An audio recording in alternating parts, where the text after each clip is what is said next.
Excellent. It should be loading. Hello, we are now live. And welcome to our latest Career Insight session sponsored by 1080. My name's Alyson Ainsworth. I am the host and executive coach for today's session on multiple job offers. And I'm joined by my guests, Clare Endicott, a highly experienced career coach, and Simon Davis, who is a strategy and commercial director at M&G Wealth, who has recently found himself in the fortunate position of having to review multiple job offers. So he's going to be sharing his own experience with us. So over to you two guys. Claire, do you want to do a bit of an intro background for yourself? Yeah. So I'm a career coach, as Alyson has said. I've worked with over 250 people all around the world, actually, via the wizardry of Zoom. Prior to that, I was an HR VP for an investment bank. Thanks, Claire. And Simon. Yeah, thanks, Alyson. Thanks, Claire. Good afternoon, everyone. So Simon Davis, as Alyson said, I'm currently the strategy and commercial director at M&G Wealth, but have been in banking and finance now for well over 15 years, starting out as a cashier with HSBC and as a gap year before university, and then 12 years later, I sort of finally decided to take a plunge and look for a new role at a different organisation. And in my spare time, I'm also a non-exec director for a hospice locally here in Sussex. So we'll bring a different lens to the conversation today, hopefully through that as well. It's fantastic, and it's great to have you both. So let's start with the first question, which is, what are the main considerations when facing multiple job offers? And Simon, we're obviously very interested in your journey, particularly as you have been recently out in the market. So I'm going to ask you to kick off with this question.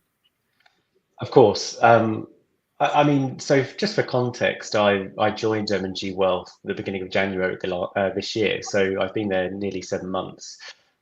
But actually, the back end of last year when I was looking for a new role, and like I'm sure many of your listeners, it's not necessarily an overnight process to go through, and I'll touch on that in a second. But I started to explore and engage a lot of my networks last summer to think about what's my next role, where do I want to go, what does the company and the organisation need to look like, and I found myself on a few parallel tracks, and got to the point probably September, October time where I had offers from 3 organisations, and that's a very fortunate position to be in. I think, Alyson, you said at the top of the call, it is a fortunate position to be in. But I think one of the biggest reflections for me is just how emotional it can be as well.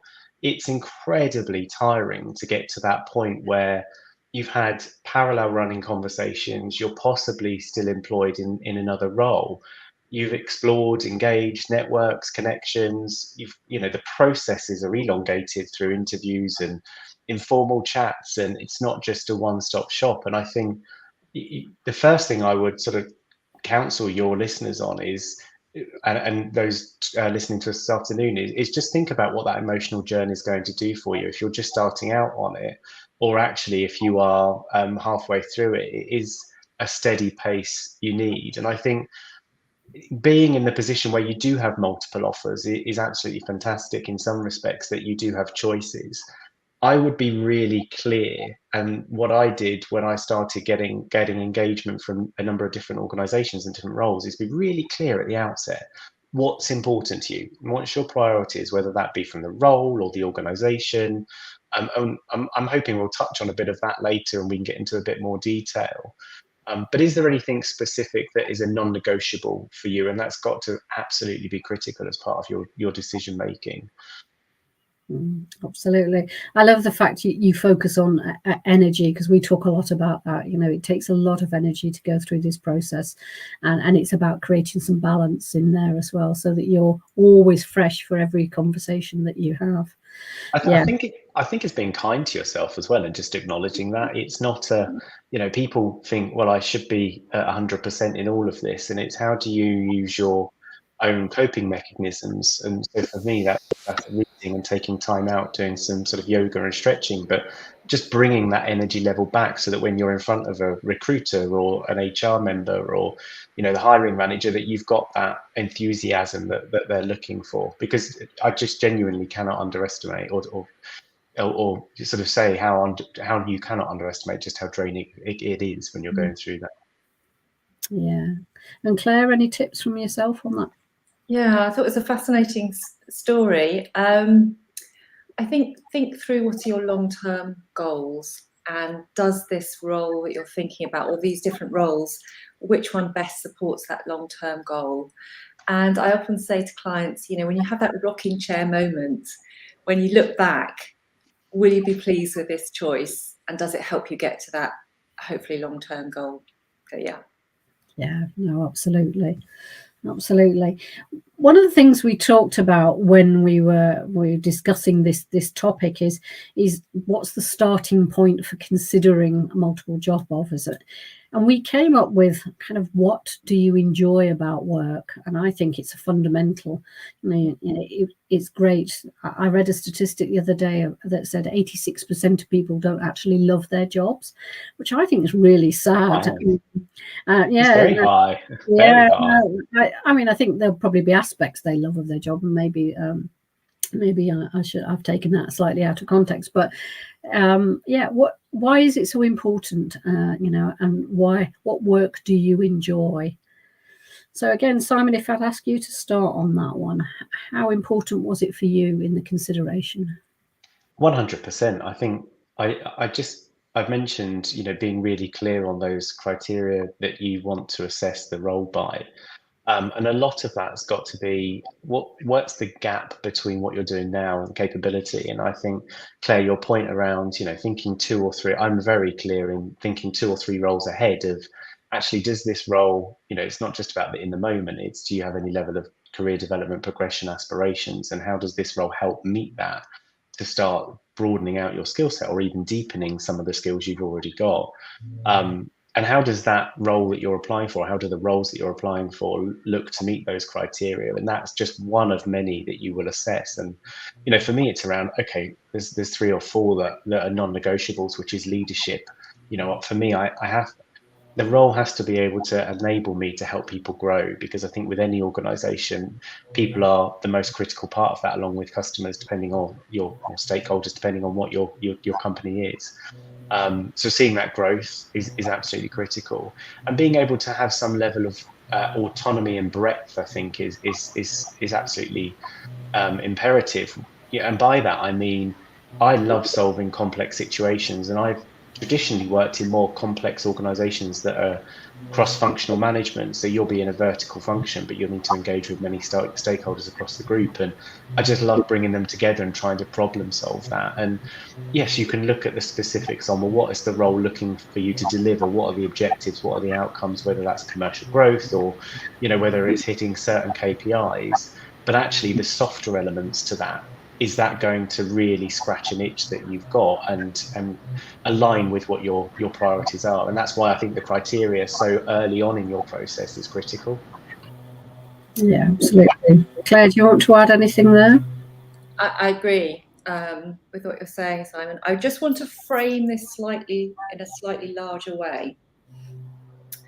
There are some organisations whereby I'm thinking of, say, the Foreign Commonwealth Development Office, where sometimes you need to have done a job to get to that very high level.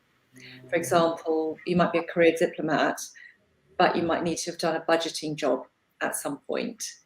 And similarly, if you end up wanting to be in the C-suite, you know, a big global organisation, you may need to have worked in two different continents, but you've got that experience. So I would absolutely say you need to enjoy what you do, but sometimes you have to take a very strategic view and think, I'm not sure I'm going to absolutely love this, but I absolutely need it if I'm going to get to that long-term goal. So still do a job you enjoy and you're capable of doing, but sometimes frame things when you're thinking through that in a larger way. Yeah, it's a great point. Great point. It's stepping stones in a career map, isn't it? Really, and often we don't think like that. It's, And it's sorry, Alison, just never on. you know, the reason that, you know, I've been kindly invited to be a guest here today is I've done work with 1080, and my career coach really helped me with that. And it was actually her who suggested looking at, well, what are those two roles ahead, and actually what do I need to do here to think about in the moment. And I guess, Claire, to your point, sometimes that aspirational, well, that job's going to give me everything that I want, but I need to take these 2 or 3 steps to get there. And in fact, we're having this conversation in the context that the multiple job offers are from different organizations, but in fact, you know, having worked at HSBC and exploring a career there, you could have 2 different entities, 2 different, it's huge that there could be multiple job offers within that organization. So it's just another lens to consider. I think it's yeah, you're spot on. Yeah, interesting. So we've talked about the kind of what you enjoy. The next thing we wanted to consider is when you're looking at a role, how much do your values and also the company's values or the company culture come into the decision making? Claire, do you want to think about that? Yes. I usually meet people when there is an outtray between their values and the manager's values, or their values and the company's values, particularly sometimes when there's been cultural shifts, which, you know, we know that can happen. I think it's really important to be tuned into your own values, to really understand yourself well, to make good decisions. We use Fuel 50, which is a brilliant diagnostic tool which looks at your personal values and your professional values. But there are lots on the market, and I do think it might be worth exploring that if that's of interest. Thinking about a company's values, I think there's certain clues you can have. You know, are people polite? Are they, you know, do you feel you have a bit of chemistry with them? You won't like everyone you meet, particularly if it's a long process. Of course you won't. But, you know, are they fundamentally, do you feel like they're kind of your tribe? Because in essence, these are the people that have been promoted. So these are the people that the company values. So think about that. Also, you know, does the company do what it says it's going to do? You know, if they say this is this kind of process and then they don't keep to that, or they go silent for sort of 3 weeks, what does that tell you? And just look for these clues. Think also about, why is the current job holder leaving? Is it of their own volition? Now, we know work is complex, some things don't always work out, you know, that's part of life. But, you know, if it's a very short process, I always feel, say, if it's easy in, then it'll be easy out. I've been currently working with somebody who's just landed an amazing job, and they have had 7 interviews, each one getting harder and harder. And the 6th, they took them into their offices, they put them in a discreet office, and they got them to work, effectively doing the job that they would be doing.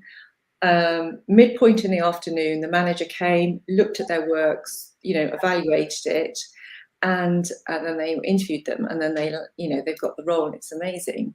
And I think that's brilliant, because although you might be thinking, oh my goodness, I've had to go through so many hoops, the truth is that company really understands that individual, and that individual really understands that company, and chances are it's going to be successful for both parties. The other things to think about, you know, values are really important. Think about, you know, do they do charity days? You know, if that's something that's important to you. You know, a lot of organisations sometimes provide their senior leadership as governors of schools in their area that perhaps need additional resource.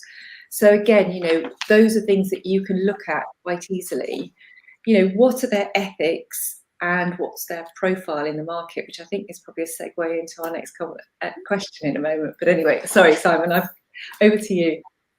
No, I think that's incredible insight, and I think I completely agree with everything you've just said.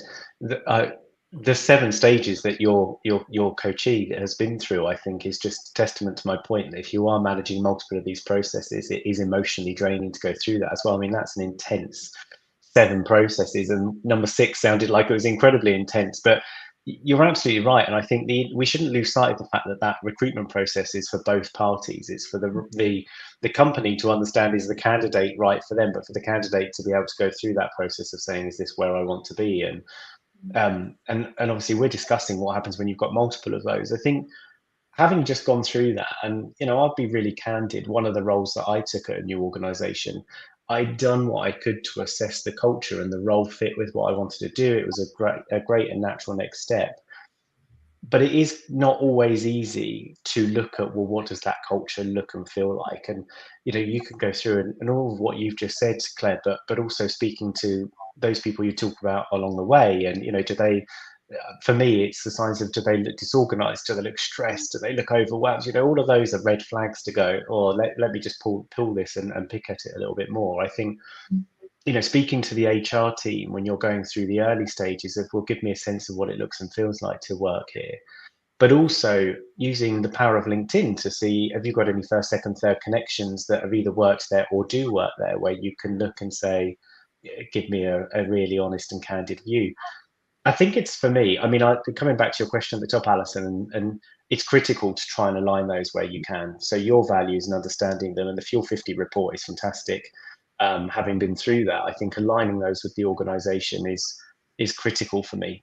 That's one of my non-negotiables. Having experienced what I did, where I tried to explore all the culture, but didn't quite get to where I wanted to get to, and went into the organisation and thought, oh, this isn't quite working for me. But know that you've done all that you can, because I think that there's a point where you go, okay, both cultures of these organizations, if it is multiple job offers, seem to fit what I want. It's the other criteria that would help that. But if you get into a role and experience the culture to be something you didn't quite assume or appreciate, that's okay. I think just be confident that you've done as much as you can to try and explore it, and know that it's not easy as a candidate when you're trying to penetrate into that organization and get a true sense of it. So it's that's really important for me. I agree.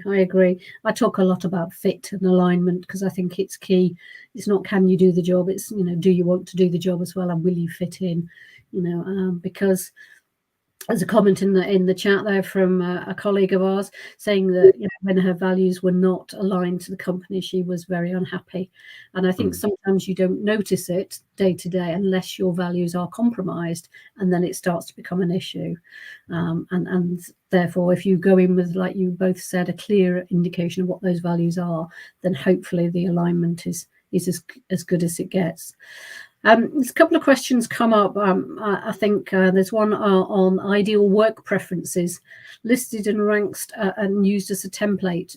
Have either of you come across that as a strategy? Somebody said, are they still relevant, ideal work preferences?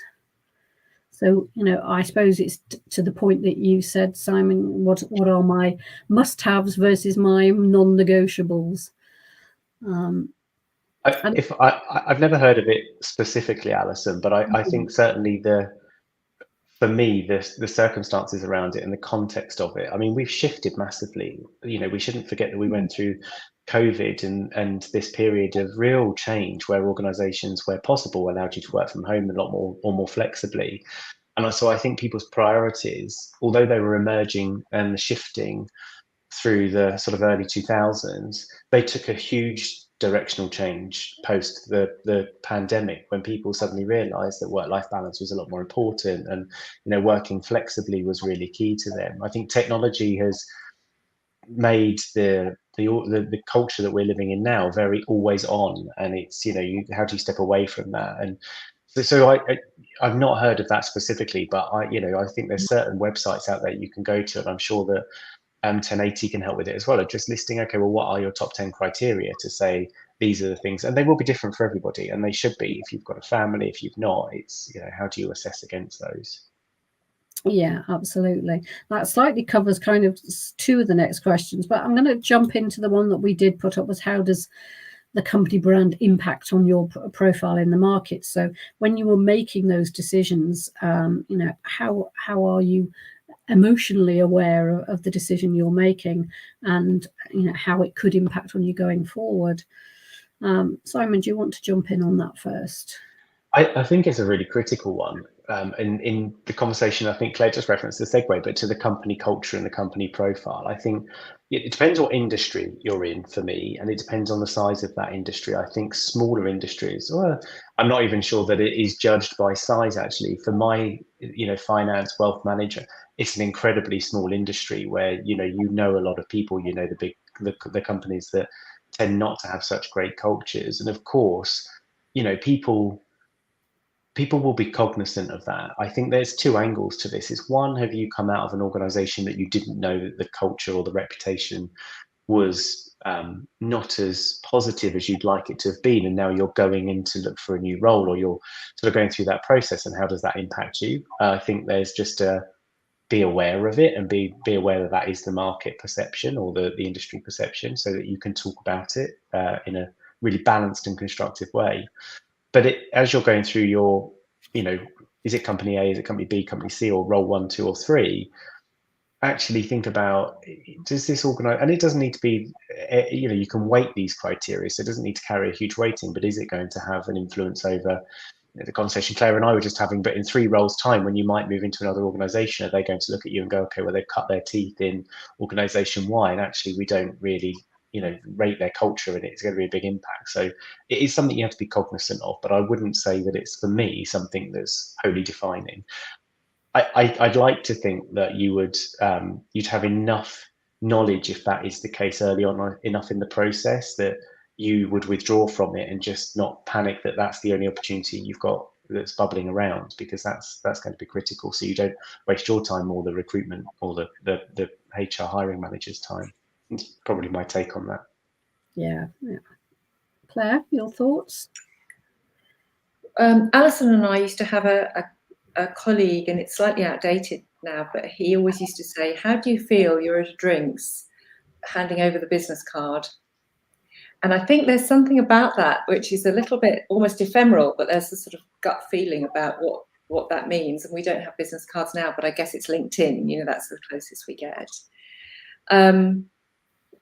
I think certain brands are toxic and however much you're being paid, you need to reflect on really whether it's a good decision.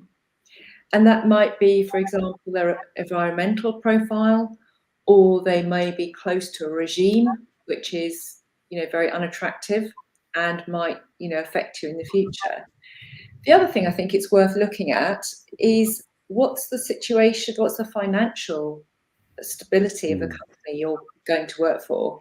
There is no point jumping probably from a decent job you currently have if actually potentially a company has challenges, particularly if you work in finance, because if you work in finance and the company you work for goes under or has some challenges, it can really affect your profile for the future. So those are my thoughts on that. Yeah, no, interesting. As you say, if you're looking at that, somebody's looking at your CV, as we do regularly, when you're looking at, oh, that's interesting, why did they go there? It's almost being able to say, well, it was part of a plan, as opposed to, well, that's people's perception around certain organizations, as she mentioned. There was a question came up in the comments around making the right decision, and we're going to head into that. I'm going to pull together the last couple of questions, because we talked about what are my needs in the decision making, but also, so how do I make the right decision? And the question in particular was, if you have been offered a job, but you also have another potential offer that's coming down the line of a job that you might want more, how would that work? So, so how do you make the right decision? Simon, do you want to go first on that? So what was it like for you? Yeah, it's a slight elephant in the room, actually. And I wondered if the question might come up about the timeline of these, because, sequentially you're managing multiple processes, and the recruitment process will be more elongated for others than some. People are busy, they don't quite, and they will never ever, well, I say never ever, the chance of them landing at the same time with the same offer on the same day is almost impossible. I think so. I come right back up to be really clear on what your criteria is, and I will sort of comment on my thoughts around the timings. But you have to have that ranking of, for me, culture is absolutely up there at number 1, 2, along with, does this role help my career moving forward if I want it, and that direction it's going into. Does it help build depth in my skills? Will it allow a good work-life balance? And for me, one of the non-compromises is the hospice work that I do. And actually that is a pro bono opportunity where I can go and take some of the skills that I've learned in my strategic roles and help an organization that, can't necessarily pay the salaries to attract the same staff that you could do in other organizations in sort of the top 4 consultancy firms. I think be really honest with yourself. So if I think about, be clear on your criteria, right? Number 1. Number 2, be honest with yourself and be really critical against what is it you're looking for, and does that role meet what you're looking for? Number 3 would be make sure you've got somebody who's within a close circle and that can give you an objective view to it, because we get so lost in the process sometimes that actually we just need someone to agitate us right back to the original reason why we applied for this role and go, okay, now you look at them a little bit more objectively rather than possibly emotionally. Do you get the same result? And then the last one, I think, for me is don't forget your instinct. We've spoken a lot about culture and gut feel, but that's got to be up there you'll get a vibe. And I think, Claire, you mentioned the tribe early. Does this feel like you're in the right place? So be clear on your criteria, be honest with yourself, have someone agitate you, and just make sure you're following your instinct. They're kind of the 4 things for me that helped make that decision last year. And I'll sort of come on to, I'd like to leave your audience with a couple of hints and tips, but in terms of specifically the timelines, it's a really tricky one. I think it's really important to balance that you don't carry on through a process if you feel like that's not your preferred role, and actually have integrity and authenticity around it, because especially when you're in an industry that is quite small, if you try and draw out a process or a decision-making process because you're waiting on another role, sooner or later there will be noise around that and people will get that as your brand and reputation. I think you have to decide there and then whether, or soon after it, okay, you can buy some grace time of a week or so if that's important. But if you know those periods are going to be months apart, you have to test each role independently against your criteria and go, does this one fit? Does this one fit? And decide which one you're withdrawing from, because it's also unfair on the organisation you're going to if they need to go to another candidate or go back out to the market to recruit. It's a really hard balance. Yeah. I think you give yourself a little bit of grace, but for everyone's benefit, just don't elongate that. No, it's interesting, and Claire, I'm sure, would agree with me that we perform that role of the agitator, because we will go back to them and say, well, hang on a minute, didn't we say that actually it needed to look like this, and these are your values? And they say, why would you even consider that? Because it, so yeah, the benefit of career coaching. I felt that, Alyson, for sure, from my 1080 code, definitely. Doing a great job then. Brilliant. Claire, any thoughts on that? Well, I think there's still lots to say, but in the interest of time, I think I just want to leave you with one thing. We have talked about trusting your gut, which I think you should. And I decided to look this up, and it says, trusting your gut means following the physical feelings your body gives you that you are making a wrong or right decisions. They are feelings of intuition that occur when neurons in your gut communicate with your brain. These responses are built over time and informed by previous experiences. Mm-hmm. So there is science to the trusting your gut, and it's your whole body is telling you the right answer. And finally, I would say, think of that Sunday evening feeling. Will it feel good? Yeah, absolutely. Well, nobody likes that dread of the next day. It tells you something. It really does. I'm just checking if there's any other comments, but I'm also conscious of time to see if there's any other questions come up. No, some positives and helpful advice, etc. So that's fantastic. So I will go back to top tips to leave us with. You mentioned you got a couple, Simon. I have. I love both of Claire's there to say, continue following the gut. I love that science definition. And the Sunday night blues is always a good litmus test as to, how's it going to feel, and imagine yourself in that position. So I think your audience are going to get 4 from today then, and my 2 would be, don't jump at an opportunity, because certainly for people who are out of work right now, because it feels like you have to jump at that opportunity, it comes back to managing that timing. Don't think that there won't be another role that comes along. So don't jump too soon, and don't regret your decision would be my second one. It's very difficult, it's very easy to say in hindsight, if I'd taken role B over role A, what would that have looked like? But just be confident that you're making the decision that's right for you with the facts you've got in front of you, because you'll always wonder what if, and that's more damaging than the decision itself. Yeah, brilliant. I'm just going to share with you both some feedback here. Well done, Claire and Simon, from Michael. So yeah, I totally agree with that. Some amazing tips in there from both of you in terms of this topic. I say not an easy one, but a nice one to be in the position if you have got multiple job offers, and the things to think about, and also the person to use as your agitator. I love that word. I'm going to put that in my job title. Professional agitator. Professional agitator. Yeah, I'm sure there's a lot of people out there would agree with that job title for me. Thank you very much, guys, for your time today. Just want to highlight that the next session will be on the 4th of September, and my colleague Dean will be talking about the neurodivergent job seeker. So I look forward to any other comments. If you're listening again, please put comments in as well. We do come back and revisit them if there are any questions that anybody wants answering. So thank you very much for your time today. Thank you. Thank you, Alyson. Thanks, Claire. It's been fun.